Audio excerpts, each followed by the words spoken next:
Bapa di surga, Bapa di dalam nama kami Yesus Tuhan dan Juru Selamat, kami mengucap syukur malam hari ini karena Tuhan begitu mencintai kami, Tuhan begitu mengasihi kami dan memberikan kami kesempatan di setiap waktu yang ada untuk kami mendengarkan firman Allah. Dan firman Allah akan meneguhkan dan menguatkan kami. Firman Allah akan memangkas setiap segi kehidupan kami yang tidak berkenan kepada Tuhan. Firman Allah akan meluruskan setiap jalan yang bengkok dalam hidup kami, sehingga hidup kami betul-betul menyenangkan Tuhan. Malam ini ya Tuhan Yesus, kami siap untuk mendengarkan firman Tuhan. Engkau mau urapi hamba-Mu yang sederhana dan biasa ini, dan urapan yang baru dan segar dari Tuhan. Setiap perkataan dan kalimat yang keluar mulut hamba adalah kiranya berasal dari Tuhan saja. Dan umat Tuhan yang mendengarkan, Tuhan buka hati dan pikiran untuk mengerti setiap firman yang hamba sampaikan. Dan segala pekerjaan setan yang berusaha menghambat kami mendengarkan firman Allah, dengarkan setan, kau tidak punya kuasa di tempat ini. Kami nyatakan engkau demi nama Yesus Kristus, sehingga di tempat ini kami khusus mendengarkan firman Allah. Setiap kaki tangan setan yang berusaha sengaja mengganggu jalannya pemberitaan firman Tuhan, kami hancurkan di dalam nama Yesus. Dan biarlah Roh Kudus mengambil alih jam pemberitaan firman Tuhan dari awal, pertengahan saya pada akhirnya. Nama Tuhan dimuliakan dan Roh Kudus menguasai dan memimpin akan pemberitaan firman Tuhan malam ini. Dalam nama Yesus hamba berdoa. Haleluya. Yang saya mendengar firman katakan amin. Amin. Silakan duduk kembali. Shalom. Baik, puji Tuhan. Yang ada di sebelah kiri saya shalom, di bawah pohon shalom, yang di teras shalom, yang depan saya shalom. Baik, puji Tuhan. Harapan saya kita semua tenang mendengarkan firman Allah. Jadi cukup dengar satu suara dari sini, jangan ada suara-suara yang lain. Saudara yang punya HP supaya dinonaktifkan atau di silent, ya, supaya kita lebih fokus mendengarkan firman Tuhan. Jadi mari kita arahkan hati kita, arahkan diri kita untuk sungguh-sungguh dan serius mendengarkan firman Tuhan. Karena tanpa firman Tuhan, saudara hanya akan menikmati hidup yang bahagia di dunia, tetapi tidak akan menikmati kebahagiaan di sorga. Jadi Alkitab berkata dalam Amsal 13 ayat 13, celakalah orang yang menganggap remeh firman Allah. Itulah sebabnya saudara dengarkan dengan baik, karena masa depan hidupmu ditentukan sejauh mana saudara menghargai firman Tuhan. Kita buka Alkitab kita di dalam kitab Mazmur. Mazmur 90 ayat 10 hingga ayat yang ke-12. Mazmur 90 ayat 10 sampai dengan ayat yang ke-12. Beginilah bunyi firman Tuhan. Masa hidup kami 70 tahun, dan jika kami kuat 80 tahun, dan kebanggaannya adalah kesukaran dan penderitaan, sebab berlalunya buru-buru dan kami melayang lenyap. Siapakah yang mengenal kekuatan murkamu dan takut kepada gemasmu? Ajarlah kami menghitung hari-hari kami sedemikian, hingga kami beroleh hati yang bijaksana. Dan satu ayat firman Tuhan lagi dalam Efesus pasal 5, Efesus pasal 5 ayat 16, dia berkata, dan pergunakanlah waktu yang ada, karena hari-hari di mana kita ada adalah hari-hari yang jahat. Saudara yang kekasih dalam Tuhan, dari bacaan Alkitab kita pada malam hari ini, saya akan bicara tentang mempergunakan waktu yang ada. Kenapa kita perlu mempergunakan waktu? Karena hari di mana kita berada adalah hari yang jahat. Hari yang jahat bukan hari Senin, hari Selasa, Rabu, Kamis, Jumat, Sabtu, Minggu, tapi hari yang jahat berbicara tentang karakter manusia yang sudah rusak dalam hari-hari yang dijalani, atau yang saya namakan virus-virus akhir zaman. Di dalam 2 Timotius pasal 3 itu kita jelas melihat di sana ada 24 virus di akhir zaman, tapi saya tidak akan bahas malam ini. Malam ini saya akan bicara tentang waktu.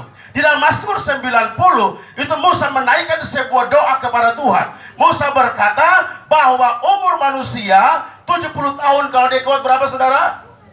80 tahun. Dan itulah sebabnya dia berdoa minta kepada Tuhan, Tuhan berikan kepada saya hati yang bijaksana, supaya saya bisa menghitung hari-hari saya.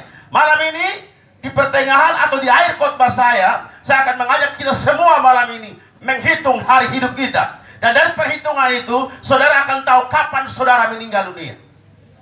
Ini bukan beramal. Jadi saudara beruntung ya, malam hari ini saudara akan tahu Kira-kira berapa lama lagi saudara hidup? Nah, pertanyaannya adalah, orang dunia selalu membandingkan waktu itu dengan uang. Mereka pikir waktu adalah komoditas komersial. Sehingga banyak orang yang tidak ke gereja, dan mereka hanya kirim perpuluhan, mereka hanya kirim persembahan, dan berkata, cukuplah persembahan saya ke gereja, cukuplah saya menyumbang bagi pembangunan, saya tidak perlu ke gereja. Yang penting hati saya di Tuhan. Itu omong kosong, saudara. Kalau orang bisa beli waktu itu dengan uang, maka orang bisa beli hari ibadah. Sehingga ketika dia tidak gereja, pendeta bilang, kenapa kamu tidak gereja? Oh, Pak Pendeta, kan saya bayar dan uang, toh, saya tidak perlu ke gereja. Tidak demikian.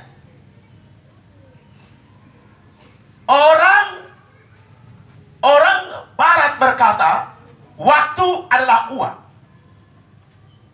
Time is money. Bahasa Daikoten. Time is money. Tapi orang Cina berkata, time is money, but money is not time. Waktu adalah uang, tapi uang bukanlah waktu. Itulah sebabnya definisi tentang waktu yang dipergunakan manusia sangat dangkal. Maka kita perlu belajar dari Alkitab tentang apa itu waktu. Sehingga kita sudah tahu, bila kita sudah tahu tentang arti waktu menurut Alkitab, maka kita bisa mempergunakan hari-hari hidup kita dengan penuh bijaksana, sehingga nama Tuhan dimuliakan, untung dan faedah adalah untuk kita. Amin, saudara. Nah, apa waktu menurut Alkitab? Apa definisi waktu menurut Alkitab? Di dalam Alkitab saya temukan ada 3 definisi waktu menurut Alkitab. Yang pertama, waktu adalah hidup. Yang kedua, waktu adalah kesempatan. Dan yang ketiga, waktu adalah catatan. Mari kita mulai satu persatu. Tidak lama saya khotbah, tidak lama. Yang pertama, waktu adalah apa, saudara? Waktu adalah hidup. Itulah sebabnya, kalau waktu adalah hidup, lalu saudara memboroskan waktu, maka saudara memboroskan hidup. Kalau saudara buang waktu, maka saudara buang apa? Buang hidup. Orang-orang tua dulu punya pepatah bilang begini, kalau tidur bangun, jangan bangun kesiangan. Mereka bilang kalau bangun kesiangan, maka ayam sudah totok itu berkat. Ada betulnya juga. Jadi orang yang bangun kesiangan, ya, akan kehilangan berkat. Jadi membuang waktu berarti membuang hidup. Memboroskan waktu berarti memboroskan hidup.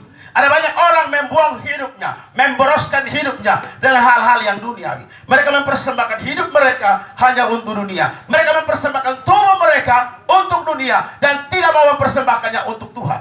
Alkitab berkata, persembahkanlah tubuhmu kepada Allah sebagai persembahan yang hidup, yang kudus dan yang berkenan kepada Allah. Itu adalah ibadahmu yang sejati. Jadi ibadahmu baru sejati, ibadahmu baru disebut sejati, ibadahmu baru disebut ibadah yang benar-benar menurut kehendak Allah. Janganlah kau memberikan tubuhmu, ya, untuk dipergunakan kepada mempergunakan tubuhmu kepada setan, untuk dipergunakan sebagai senjata kelaliman. Tapi serahkanlah tubuhmu kepada Allah untuk dipergunakan sebagai senjata kebenaran. Amin. Jadi kita mempersembahkan tubuh kita untuk Tuhan. Alkitab berkata, jangan kamu merawat tubuhmu untuk memuaskan keinginannya. Sekarang banyak orang merawat tubuh bukan untuk siapa? Istri-istri yang hadir malam hari ini merawat tubuh untuk siapa? Untuk siapa?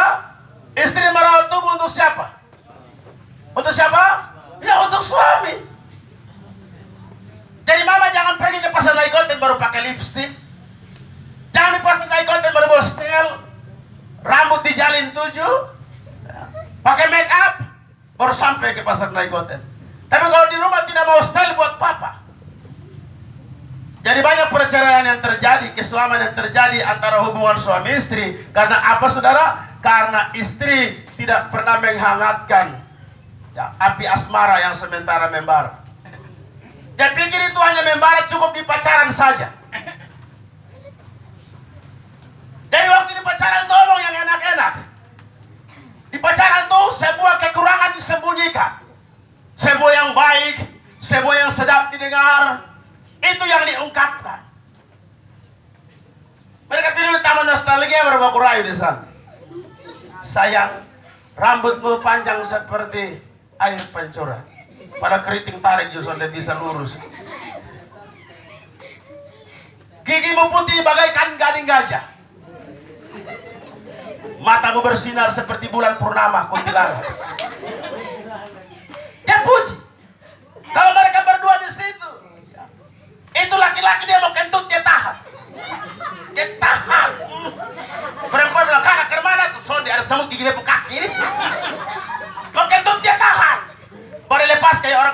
main pentil.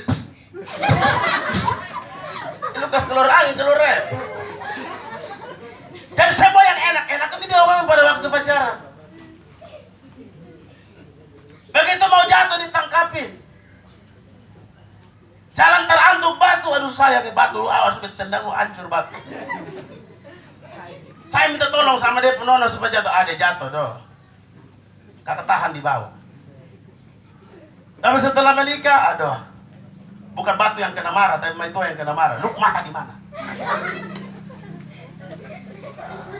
Jadi banyak orang merawat tubuhnya hanya untuk memuaskan keinginannya. Tarik rambut itu tidak salah lah ya. Yang keriting tarik rambut, yang penting dia pas cocok dengan muka. Ada yang tarik rambut, pikir rambut tipis dia muka bengkak.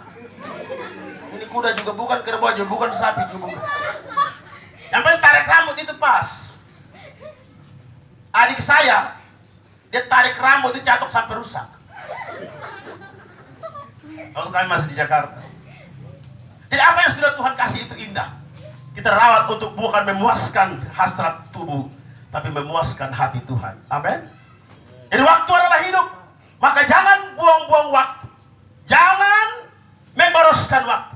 Karena ketika kita membuang waktu, kita memboroskan waktu, maka hidup kita diboroskan, hidup kita dibuang.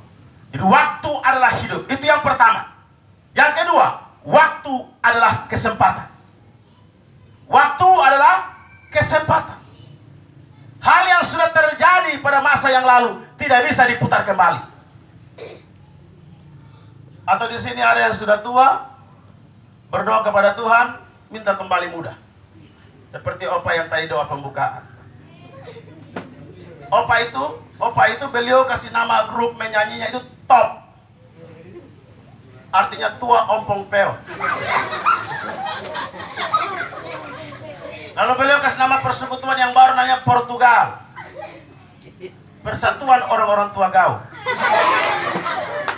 Mau bagaimanapun namanya tidak bisa kembali muda.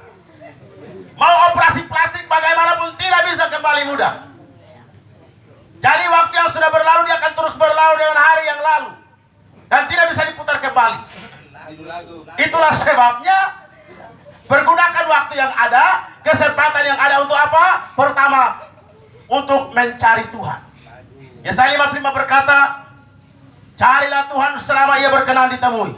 Berserulah kepadanya selama ia dekat. Artinya, ada saatnya di mana Tuhan tidak mau ditemui. Ada saatnya di mana Tuhan tidak akan mendengarkan seruan doa kita. Saya kaget ini. Saya pikir sampai waktu tiba. Ini Ali memang cari gara-gara. Jadi waktu ada kesempatan untuk mencari Tuhan. Jadi yang dengar khotbah malam hari ini, yang tidak pernah gereja, pulang dari sini hari Minggu masuk gereja.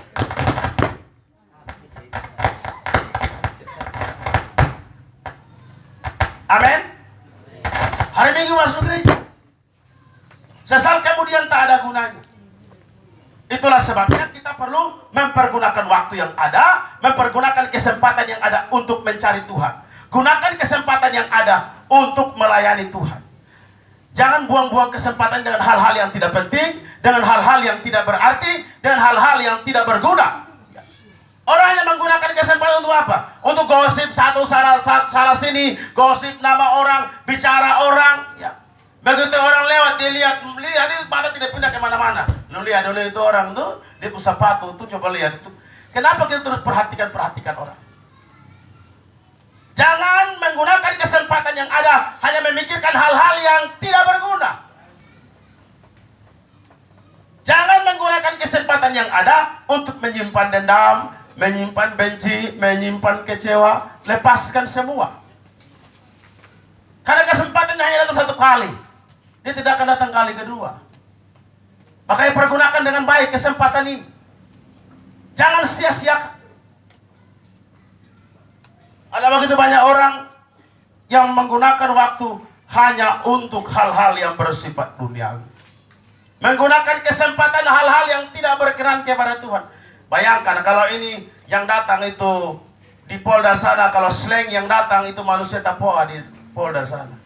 Dan bilang KKR, kebaktian, dok muka subusu. Padahal nanti dia mati, kita pendeta yang dicari kubur juga. Nanti semua ujian mencari pendeta. Jadi kalau mulai akhir-akhir ini orang sudah tidak lagi menggunakan kesempatan untuk beribadah. Mereka malas mencari Tuhan. Tidak ada minat beribadah. Suruh anak pergi sekolah minggu, bapak tidur di rumah. Suruh istri pergi gereja, mesti pergi gereja baru lihat Tuhan. Kok di sini juga bisa, beta buka TV Gilbert Lumoido. Habis selesai Gilbert kasih kolektor di dalam, saudara tengah di luar. Giliran kembali TV yang nonton saudara.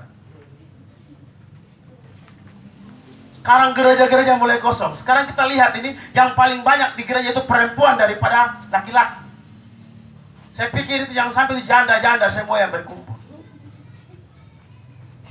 Jadi semua yang ada malam hari ini, gunakan kesempatan yang baik. Karena apa? Kita tidak tahu apa yang akan terjadi besok. Hidup ini penuh misteri. Ya.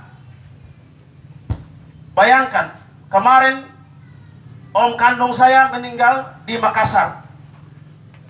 Lagi berduka tadi jam 4 sore, baik opa kandung saya meninggal. Dan saya itu harus diminta pulang ke Alor. Ini serba dilema. Ya, malam ini saya ada khotbah di sini, besok pagi di Lipo, kemudian hari Minggu di Nevopal.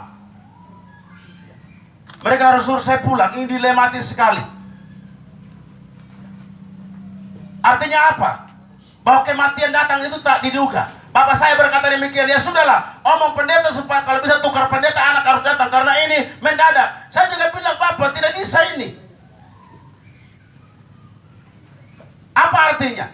Artinya bahwa kematian itu datang tidak ada seorang pun yang tahu. Atau di sini ada yang tahu besok dia meninggal? Coba angkat tangan. Tidak ada yang bisa memprediksi kapan dia mati, betul kan? Tidak ada yang tahu. Hidup ini singkat, saudara. Alkitab berkata seperti bunga yang berkembang di pagi, tapi sore hari lisut dan layu. Dia lisut dan layu. Itulah kehidupan manusia yang digambarkan.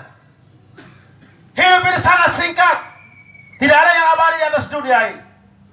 Walaupun ada orang-orang seperti penyair Chairil Anwar. Penyair Chairil Anwar dalam satu syairnya merupakan satu doa. Dia katakan begini, tolong, tolong, tolong. Aku ingin hidup 1000 tahun lagi.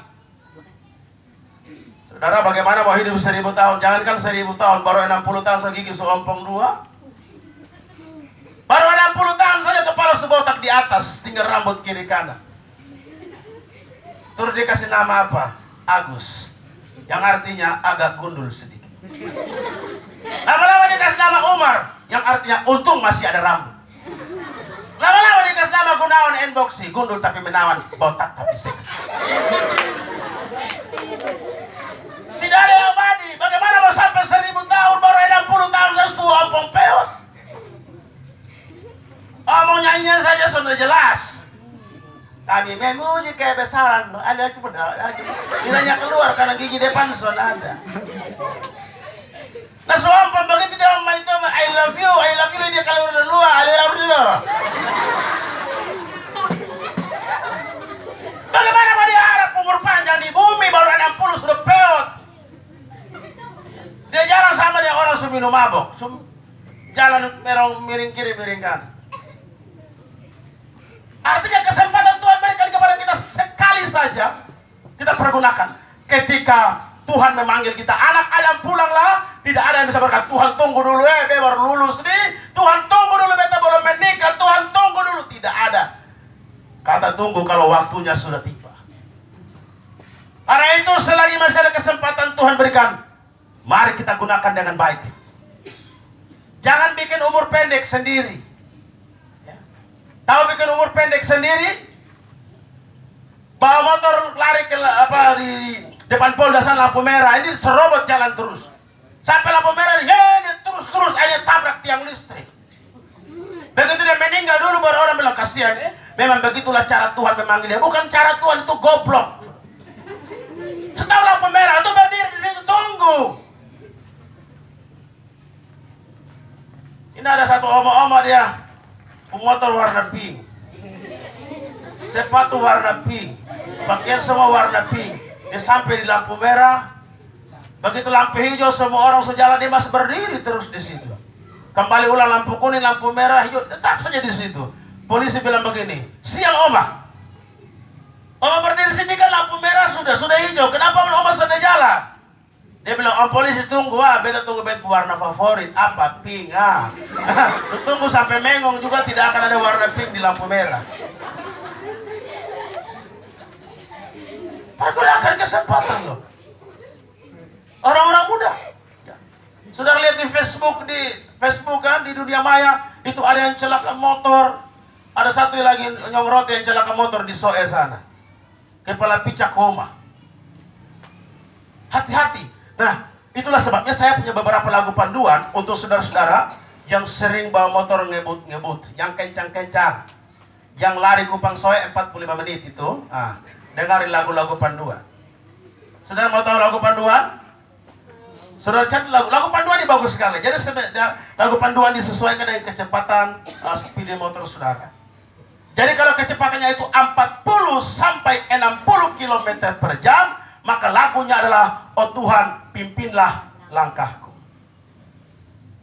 Kalau kecepatan motor saudara 60 sampai 80 km per jam, lagunya adalah makin dekat aku kepada Tuhan. 80 sampai 100 km per jam, maka lagunya adalah dunia bukan rumahku. 100 sampai 120 km per jam, lagunya, oh Tuhan, aku datang padamu. Di atas 120 km per jam, lagunya adalah kenangan yang indah dan peletakan keras bunga oleh Hansip setempat.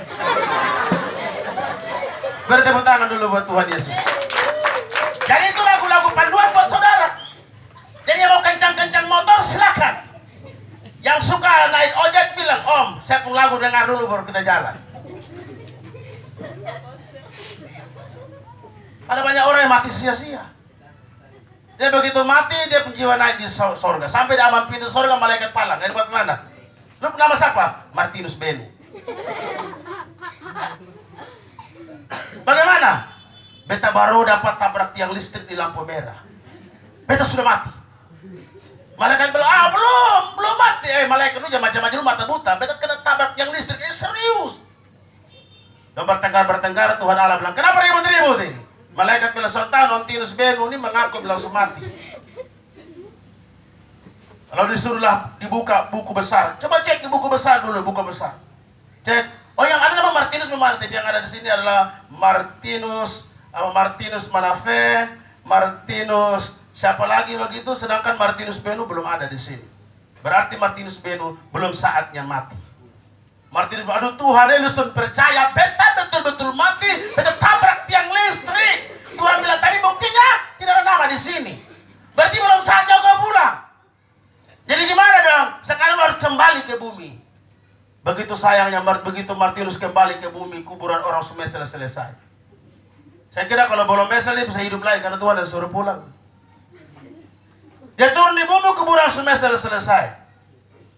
Dia naik di atas, Tuhan suruh turun. Dia bingung di tengah jalan. Jadi jangan bikin mati bodoh. Gunakan kesempatan yang ada ini untuk memuji Tuhan. Suatu waktu dalam satu pelayanan, orang jalankan kolekte, lalu ada seorang laki-laki bilang begini, mau uang, pilih kemiri di beta pun kebun, datang jual baru taruh di itu kolekte. Jangan lapor sama saya. Lalu saya bilang, di antara saudara-saudara yang hadir malam hari ini ada yang berkata, mau butuh uang, pergi pilih kemiri. Saya bilang, ya kau pun kemiri terkutuk, pohon mamar terkutuk, kau juga terkutuk dan tidak akan masuk di tahun berikut. 2 minggu kemudian dia mati mendadak. Mata buka, mulut terbuka, dia mati. Jadi kalau orang tidak menggunakan kesempatan yang baik, dia akan menyesal. Sesal kemudian tak ada gunanya. Maka gunakan kesempatan yang ada mencari Tuhan. Gunakan kesempatan yang ada untuk melayani Tuhan, ya. Gunakan kesempatan yang ada untuk berikan yang terbaik buat Tuhan. Jadi pulang dari sini, mulai hitung sudah. Dalam tahun ini saya sudah berapa lama tidak ke gereja. Hitung, karena sudah mau masuk Desember, mau akhir tahun. Hitung, mulai tahun depan bikin daftar. Januari sampai Desember tahun depan. Saudara harus merasa sangat menyesal kalau tidak beribadah hari Minggu, 1 kali saja harus merasa menyesal. Tapi tidak gereja hari Minggu lalu bilang, masih ada minggu depan. Saya khawatir saudara menjadikan ibadah bukan satu kebutuhan, tapi satu rutinitas. Jadi gunakanlah kesempatan yang ada. Yang terakhir, yang pertama tadi waktu adalah apa? Waktu adalah hidup. Yang kedua tadi waktu adalah kesempatan. Dan yang terakhir, waktu adalah catatan. Artinya apa? Tuhan mencatat semua yang terjadi di dalam waktu. Apapun yang kita lakukan dicatat oleh Tuhan. Sekarang kan alat perekam ini kan banyak dipasang-pasang di supermarket, di mall, di kantor-kantor, alat yang namanya CCTV. Bisa merekam setiap kegiatan aktivitas pada hari itu. Tuhan punya alat rekam lebih canggih daripada alat rekam yang ada di dunia ini. Alat rekam CCTV itu Tuhan yang kasih hikmat baru orang kerja. Itu berarti Tuhan punya alat rekam yang lebih hebat daripada alat rekam yang bernama CCTV. Dia merekam setiap perbuatan kita, baik yang baik maupun yang jahat direkam oleh Tuhan. Dia rekam kalau kita masih menyimpan amarah, dia rekam kalau kita masih menyimpan dendam, dia mencatat, dia merekam kalau kita tidak pernah mengikuti apa maunya Tuhan. Itulah sebabnya jangan kumpul sampah di dalam diri. Biarkan semuanya dihapus oleh darah Tuhan Yesus. Supaya catatan di hadapan Tuhan adalah catatan yang suci dan kudus, catatan yang bersih di hadapan Tuhan. Kita bisa menipu istri, kita bisa menipu pacar kita, kita bisa bohong-bohong, tapi sama Tuhan tidak bisa bohong. Sama Tuhan tidak bisa kita tipu. Apa yang kita lakukan mungkin tidak dilihat oleh orang lain, tapi dilihat oleh Tuhan, dicatat oleh Tuhan. Jadi mulai malam hari ini, katakan kepada diri kita bahwa Tuhan mencatat setiap apa yang saya lakukan. Bilang di orang samping kiri kanan saudara. Coba baku lihat dulu. Baku lihat terus bilang, ingat loh, Tuhan catat apa yang kau buat. Tuhan catat bahwa saudara mabuk sampai tidur di dekel, kemudian orang pegang langsung jatuh di dalam got. Tuhan catat semua. Tuhan catat. Ada satu pendeta lewat, dia mau ke gereja, tapi dia lupa alamat gereja. Begitu dia lewat, ada satu nyong yang mabuk tidur di dekel. Lalu apa yang terjadi? Dia tanya, nyong, gereja ini alamatnya di mana? Lalu yang mabuk bilang, oh om pendeta, om lurus sampai di sana, ada pagar, om belok kanan. Begitu belok kanan ketemu ada tembok, belok kiri. Nah, di situ orang beribadah, itu namanya gereja. Terima kasih nyong. Begitu dia jalan, pendeta jalan beberapa langkah, dia ingat, ini pasti orang Kristen. Dia balik, nyong, lu orang Kristen kok? Iya. Mari sudah ikut Bapak Pendeta ke gereja, supaya Bapak Pendeta kasih tunjuk jalan ke surga. Sambil di jalan oleh-oleh dia bilang begini, Bapak tunjuk beta jalan ke surga. Jalan ke gereja Bapak sudah tahu, apalagi jalan ke surga. Jadi kalau dia suruh fly itu dia omong sembarang. Dia mabuk itu dia omong sembarang. Ada teman saya, saudara saya, dia minum satu jenis buah bijian, namanya kecubung. Kecubung dia campur dengan kopi, dia minum. Lalu apa yang terjadi? Dia kecium babi. Dia lihat babi itu nona cantik, luar biasa. Sayang, babi tiga lu. Babi bingung, saudara. Babi bingung, heran dan berterima kasih bahwa baru kali ini ada manusia yang jatuh cinta sama babi. Itu karena otak sudah fly. Apa yang kita lakukan Tuhan catat. Saudara ibadah malam ini Tuhan catat. Saudara serius atau tidak Tuhan catat. Karena itu mari kita berikan catatan yang terbaik. Catatan harian kita yang terbaik di mata Tuhan. Amin. Bilang Tuhan, mulai hari ini saya mau beri catatan di hadapan Tuhan. Catatan kasih sayang. Tidak mau ada lagi kekecewaan di hati saya. Tidak mau ada lagi kemarahan, kebencian, kepahitan di hati saya. Tidak ada lagi gosip-gosip di mulut saya, Tuhan. Saya mau beres di hadapan Tuhan malam ini. Tuhan, malam ini saya datang di hadapan Tuhan. Saya sudah lama tidak pernah bergereja, Tuhan. Orang datang ibadah rumah tangga di rumah, kesaksian kepala keluarga, Bapak Pendeta besok titip di Imai Tua. Kebaktian keluarga, ibu-ibu yang jadi kepala keluarga, bukan suami. Mari kita berikan catatan yang terbaik. Amin. Kita berikan catatan terbaik untuk Tuhan. Malam hari Tuhan mengajarkan kita 3 hal tentang waktu. Yang pertama, waktu adalah hidup. Karena itu pergunakanlah hidup, persembahkan hidup yang terbaik untuk Tuhan. Orang pi masuk di polisi saja tubuh harus baik, betul? Ada satu pacem pi daftar polisi. Sampai di sana di daftar selesai, polisi bilang bagi pacem, kau pembadan bagus semua, tapi kau tidak bisa diterima. Pacem marah, dia bilang, kenapa saya tidak bisa diterima? Begini pacem penggigi ompong, jadi tidak bisa diterima. Pacem bilang begini, saya boleh tanya ke om polisi? Boleh. Kita masuk polisi ini perang, kok pakai gigi. Jadi mesti pakai gigi. Orang mau masuk polisi saja harus sempurna. Apalagi untuk Tuhan kita mau berikan yang terbaik. Amin. Beri tepuk tangan dulu buat Tuhan.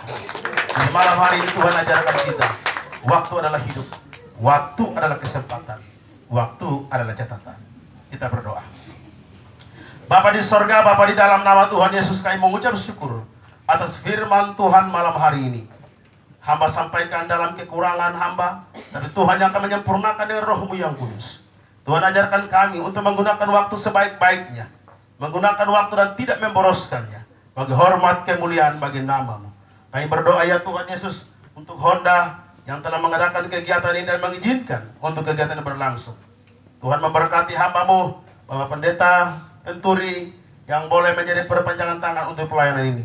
Kami berdoa kiranya Tuhan Yesus memberkati segala bentuk pergumulan kami taruhkan di dalam tangan Tuhan. Dan operator, semua rekan-rekan yang terlibat dalam mensukseskan kegiatan ini, kami berdoa Tuhan memberkati. Dan umat Tuhan yang hadir pada malam hari ini, Tuhan Yesus memberkati. Terima kasih Bapa di sorga, terpuji nama-Mu. Demi Yesus Kristus Tuhan dan Juru Selamat, kami berdoa dan bersyukur. Haleluya. Yang percaya katakan amin. Jadi bagi saudara-saudara, karena saya tidak sempat untuk ajak ke depan, bagi yang rindu untuk dilayani secara khusus, dia mau datang untuk bertemu pendeta malu-malu di sini, biar kita empat mata. Mau didoakan untuk masuk gereja, saudara bisa hubungi kami, ya. Saudara bisa lihat di Facebook saya, Pendeta Markus Maukari, kemudian inbox nomor HP saya ada, sepatu, nomor rekening saya mau lengkap. Mau minta yang mana, kita akan saling inbox. Jadi bagi yang butuh pelayanan, silakan hubungi kami untuk kita saling mendoakan satu dengan yang lain. Ada bapak-bapak yang kalau suka sekali menghadapi istri yang punya mulut seperti radio rusak, bagaimana ramah dia mulut cara yang baik. Mari kita berdoa sama-sama, Tuhan pasti akan jalan. Atau ada yang belum dapat jodoh sampai malam hari ini, ya, kita mau berdoa sama-sama supaya dapat jodoh. Yang sudah 40 tahun tapi belum ada yang main mata, percayalah, siapa tahu malam ini jodohmu ada di sini. Amin. Begitu keluar dari sini, ada antar ke itu sudah bangkali jodoh. Tuhan memberkati dan shalom. Saya kembalikan ke worship leader.